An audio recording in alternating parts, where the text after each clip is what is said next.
Criminal Courts by Charles Dickens. Read by Something to Listen. We shall never forget the mingled feelings of awe and respect with which we used to gaze on the exterior of Newgate in our schoolboy days. How dreadful its rough heavy walls, and low massive doors, appeared to us, the latter looking as if they were made for the express purpose of letting people in, and never letting them out again.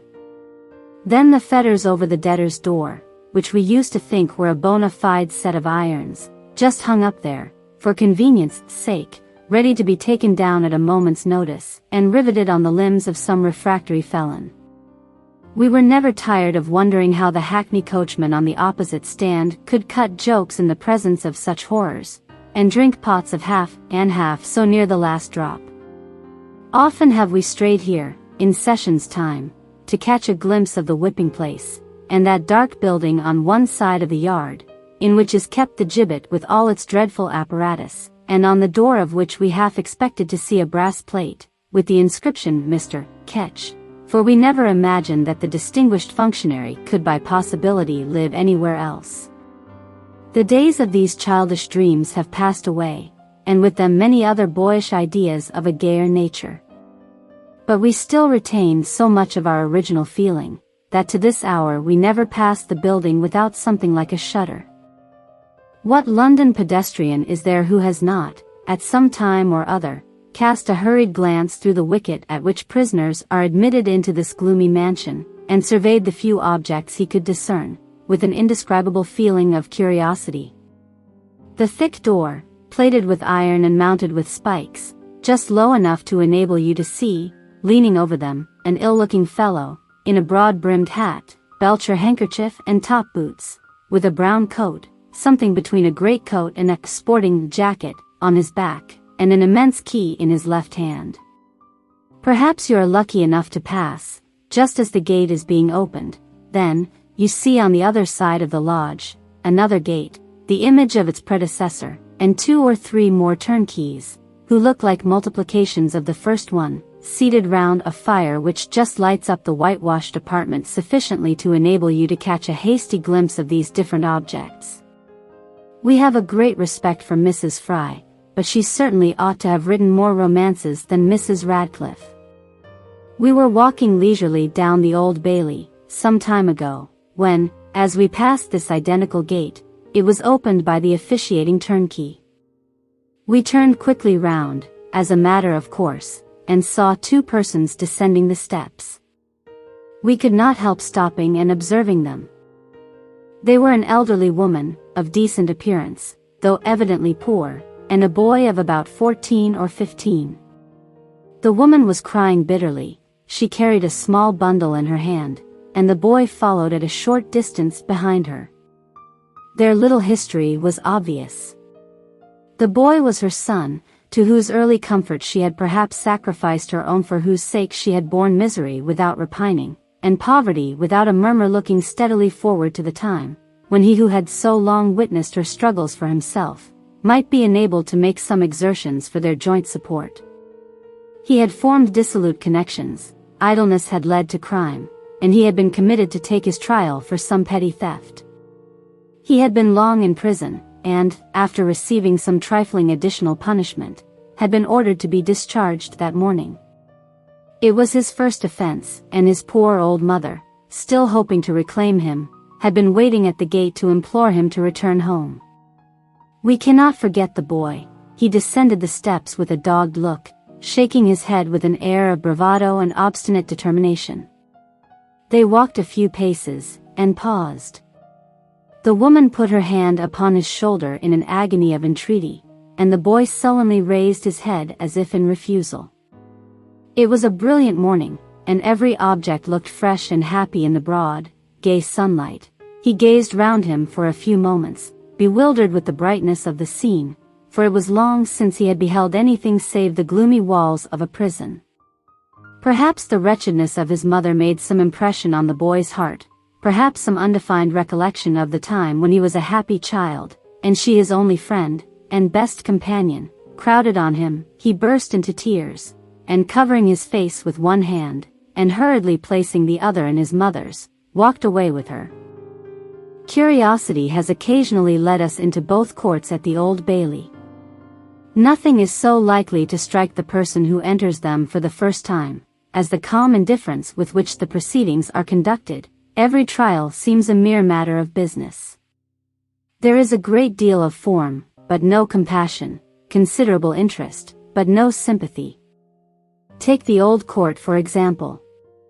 There sit the judges, with whose great dignity everybody is acquainted, and of whom therefore we need say no more. Then, there is the Lord Mayor in the center, looking as cool as a Lord Mayor can look, with an immense bouquet before him, and habited in all the splendor of his office. Then, there are the sheriffs, who are almost as dignified as the Lord Mayor himself, and the barristers, who are quite dignified enough in their own opinion, and the spectators, who having paid for their admission, look upon the whole scene as if it were got up especially for their amusement. Look upon the whole group in the body of the court, some wholly engrossed in the morning papers, others carelessly conversing in low whispers, and others, again, quietly dozing away an hour, and you can scarcely believe that the result of the trial is a matter of life or death to one wretched being present. But turn your eyes to the dock, watch the prisoner attentively for a few moments, and the fact is before you, in all its painful reality. Mark how restlessly he has been engaged for the last 10 minutes, in forming all sorts of fantastic figures with the herbs which are strewed upon the ledge before him. Observe the ashy paleness of his face when a particular witness appears, and how he changes his position and wipes his clammy forehead, and feverish hands, when the case for the prosecution is closed, as if it were a relief to him to feel that the jury knew the worst. The defense is concluded, the judge proceeds to sum up the evidence, and the prisoner watches the countenances of the jury, as a dying man, clinging to life to the very last, vainly looks in the face of his physician for a slight ray of hope. They turn round to consult. You can almost hear the man's heart beat, as he bites the stalk of rosemary, with a desperate effort to appear composed. They resume their places. A dead silence prevails as the foreman delivers in the verdict guilty. A shriek bursts from a female in the gallery. The prisoner casts one look at the quarter from whence the noise proceeded, and is immediately hurried from the dock by the jailer. The clerk directs one of the officers of the court to take the woman out, and fresh business is proceeded with, as if nothing had occurred. No imaginary contrast to a case like this could be as complete as that which is constantly presented in the new court, the gravity of which is frequently disturbed in no small degree by the cunning and pertinacity of juvenile offenders. A boy of 13 is tried, say for picking the pocket of some subject of Her Majesty, and the offense is about as clearly proved as an offense can be. He is called upon for his defense, and contents himself with a little declamation about the jurymen, and his country asserts that all the witnesses have committed perjury, and hints that the police force generally have entered into a conspiracy against him. However probable this statement may be, it fails to convince the court, and some such scene as the following then takes place. Court. Have you any witnesses to speak to your character, boy? Boy. Yes, my lord, 15 gentlemen is a vaden outside, and vos a vaden all day yesterday, which they told me the night afore my trial vos a comin' on. Court. Inquire for these witnesses. Here, a stout beadle runs out, and vociferates for the witnesses at the very top of his voice, for you hear his cry grow fainter and fainter as he descends the steps into the courtyard below. After an absence of 5 minutes, he returns, very warm and hoarse, and informs the court of what it knew perfectly well before, namely, that there are no such witnesses in attendance. Hereupon, the boy sets up a most awful howling, screws the lower part of the palms of his hands into the corners of his eyes, and endeavors to look the picture of injured innocence. The jury at once find him guilty, and his endeavors to squeeze out a tear or two are redoubled.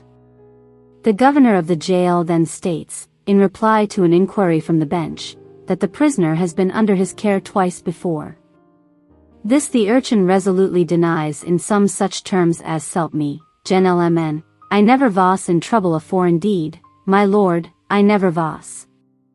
It's all a howen to my having a twin brother, which has wrongfully got into trouble, and which is so exactly like me, that no one ever knows the difference between us. This representation, like the defense, fails in producing the desired effect, and the boy is sentenced, perhaps, to 7 years transportation. Finding it impossible to excite compassion, he gives vent to his feelings in an imprecation bearing reference to the eyes of old Big Vig, and as he declines to take the trouble of walking from the dock, is forthwith carried out, congratulating himself on having succeeded in giving everybody as much trouble as possible.